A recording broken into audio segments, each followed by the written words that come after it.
ప్రకాశం జిల్లాలో దారుణం చోటు చేసుకుంది. మంగమూరులో ఓ యువకుడిని దుండగులు అత్యంత కిరాతకంగా హత్య చేశారు. మంగమూరు గ్రామానికి చెందిన పిల్లి అశోక్ అనే యువకుడిని కొందరు వ్యక్తులు చెరువు కట్ట సమీపంలోని నిర్మానుష్య ప్రాంతానికి తీసుకెళ్లి అతనిపై కత్తులతో విచక్షణారహితంగా దాడి చేసి హతమార్చారు. పోలీసులు సంఘటనా స్థలానికి చేరుకొని వివరాలు సేకరించారు. బాలికతో సంబంధమే ఈ హత్యకు దారితీసి ఉండవచ్చని పోలీసులు అనుమానిస్తున్నారు. ఈ ఘటనపై కేసు నమోదు చేసిన పోలీసులు నిందితులను పట్టుకునేందుకు ప్రత్యేక బృందాలను రంగంలోకి దించారు. నిందితుల కోసం గాలింపు చర్యలు ముమ్మరం చేశారు.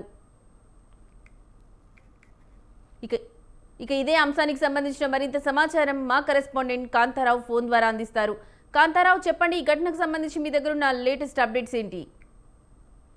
లక్ష్మి, ప్రకాశం జిల్లాలోని సంతనూతలపాడు మండలం మంగమూరు అంబేద్కర్ నగర్ లో వివాహేతర సంబంధం కారణంగా జరిగిన హత్య తీవ్రంగా కలకలం రేపిందని చెప్పుకోవచ్చు. అయితే గ్రామానికి చెందిన పిల్లి అశోక్ అనే వ్యక్తి హత్యకు గురైన సంఘటన ప్రస్తుతం చర్చాంశంగా మారింది. అయితే స్థానికుల కథనం ప్రకారం వివాహితుడైన అశోక్ కు అదే గ్రామానికి చెందిన ఓ మైనర్ బాలికతో కొంతకాలంగా సన్నిహిత సంబంధాలు అనేది సమాచారం అయితే ఉంది. అయితే ఈ విషయం బాలిక కుటుంబ సభ్యులకు తెలియడంతో ఇరు కుటుంబాల మధ్య విభేదాలు నెలకొన్న పరిస్థితి ఉంది. అయితే ఈ రాత్రి గత రాత్రి ఆదివారం రాత్రి గ్రామ శివారులో చెరువు వద్దకు అశోక్ పై దాడి జరిగినట్లయితే తెలుస్తుంది. అయితే ఈ కేసులో మైనర్ బాలిక సోదరులైన పెయ్యాల సతీష్, అల్లాడి చందు, అల్లూరి సతీష్లు అలాగే ఈ ముగ్గురు కలిసి అశోక్ పై దాడి చేసినట్లయితే సమాచారం అయితే ప్రస్తుతం అయితే స్థానికులు ఇచ్చిన సమాచారం మేరకు అయితే చెప్పగలుగుతున్నాం. అయితే అశోక్ ను ఇంటి వద్ద నుంచి దాడి చేసిన వారిలో ఒకరు సరదాగా బయటికి వెళ్దామని చెప్పి చెరువు కట్ట వద్దకు తీసుకెళ్లినట్టు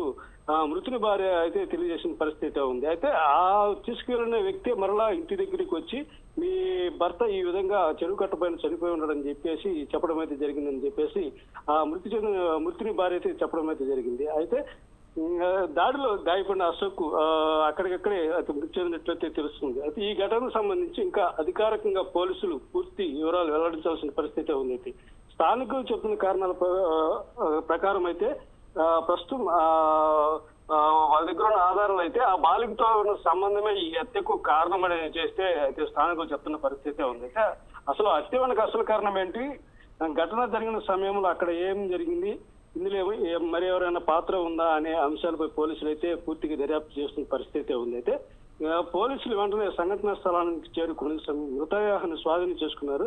అయితే ప్రస్తుతం పోస్ట్ మార్టం నిమిత్తం అయితే ఒంగోలు రిమ్స్ కి అయితే బాడీని అయితే తరలించిన పరిస్థితి ఉంది. ఈ ఘటన అయితే ప్రస్తుతం మంగమూరులో తీవ్ర ఉద్రిక్తులు నెలకొన్న అయితే ఉన్నాయని చెప్పుకోవచ్చు. అయితే గ్రామంలో పోలీసులు ఎలాంటి ఉద్రిక్తులు నెలకొనకుండా పికెటింగ్ ఏర్పాటు చేసిన పరిస్థితి ఉంది. అయితే ఈ కేసుకు సంబంధించి నిందితులుగా ఉన్న వ్యక్తుల పాత్రకు కానీ అలాగే హత్యకు గల కారణాలు, సంఘటనకు దారితీసిన పరిస్థితులపై పోలీసులు అధికారికంగా అయితే పూర్తిగా వెల్లడించాల్సిన అవసరం అయితే ఉందని చెప్పుకోవచ్చు. అయితే దర్యాప్తు పూర్తయిన తర్వాతే ఈ ఘటనకు సంబంధించి పూర్తి వాస్తవాలు వెలుగులోకి వచ్చే అవకాశం అయితే ఉందని చెప్పుకోవచ్చు. Lakshmi. Right Kantharao, thank you for the updates.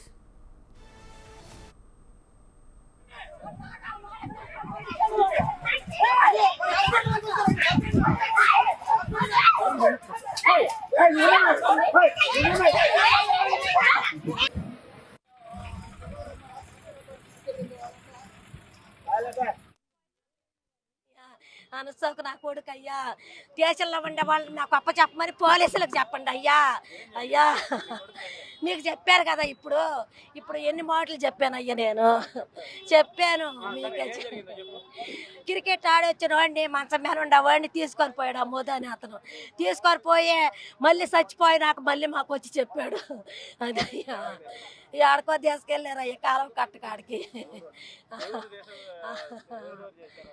ఎవరెవరా నా కొడుకు చెబితేనే అయ్యా ఇట్లా చంపారు అత్త, మీరు రాండి అని నన్ను పిలిస్తే మేము వెళ్ళాము అయ్యా బండ్లు వేసుకొని. చంపిన వాళ్ళు పేరేందమ్మా, వాళ్ళ పేరు కూడా రావట్లేదు అయ్యా నాకు. అమ్మా అశ్వంత్ అనేవాడు, సతీష్ అనేవాడు, సంతోష్ అనేవాడు, వాళ్ళు ముగ్గురు అంట అయ్యా చంపారా. ఇలా సార్, మా హస్బెండ్ పేరు అశోక్. అబ్బాయి నైట్ పడుకొని ఉన్నాడు ఇంటి దగ్గర, క్రికెట్ ఆడొచ్చి పడుకున్నాడు. పడుకునేసరికి మధు అనే అబ్బాయి వచ్చి మా అన్నరా బయటికి వెళ్ళొద్దామని చెప్పి తీసుకెళ్ళాడు. తీసుకెళ్ళి మళ్ళీ నాకు 12 గంటలప్పుడు ఫోన్ చేశాడు. వదిన మా అన్నయ్యని అక్కడ సతీష్, చందు, సంతోష్ వీళ్ళు పొడిచి చంపి పారేసి వచ్చారు వదిన అని చెప్పేసి. నేను మామూలుగా చెప్తున్నాడేమో అని అనుకున్నాను. తర్వాత కావాలంటే వచ్చి చూడండి అని చెప్పేసి మా ఇంటికి వచ్చాడు ఆ అబ్బాయి.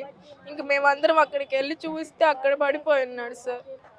పోలీసు వాళ్ళు వచ్చారు, అంతా ఇంకా హాస్పిటల్కి తీసుకొని వచ్చారు. ఇంకా అబ్బాయి అక్కడే చనిపోయాడు. చందు అనే అబ్బాయి, సతీష్, సంతోష్. అవేం చెప్పలేదు సార్ నాకు. ఇట్లా పొడిచి చంపారు, నన్ను కూడా అడ్డం వస్తే కొట్టారు అని చెప్పేసి చెప్పాడు.